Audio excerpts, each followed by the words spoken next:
So basic ఇప్పుడు present trend ఏంటంటే మార్కెట్లో అందరూ ఏ ఏ వచ్చేసింది. ఏ ఏ వచ్చేసింది. సో డిజిటల్ మార్కెటింగ్ జాబ్స్, అన్ని జాబ్స్ తగ్గిపోతాయి అని చెప్పేసి every one has a lot of feeling, right? But typical గా డిజిటల్ మార్కెటర్ జాబ్ రోల్ ఏముంటుంది అనేది నీకు ఫస్ట్ ఎక్స్ప్లెయిన్ చేస్తాను.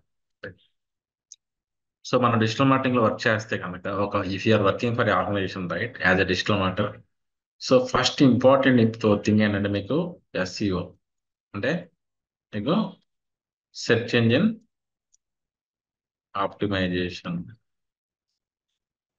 Okay. So search engine optimization కోసం ఇప్పుడు ప్రజెంట్ ట్రెండ్ ఏంటి, ఏమేమి నడుస్తున్నాయి ఏంటి చూస్తే కనుక, బేసిక్ గా సో అంటే ఒకటి గుర్తుపెట్టుకోండి అమ్మా, ఇవన్నీ ఈ రోజు వచ్చినాయి కాదు, ఎప్పటి నుంచో చేస్తానే ఉన్నాం. ఇవన్నీ కంటిన్యూస్ గా అప్గ్రేడ్స్ అనేవి అవుతా ఉంటాయి.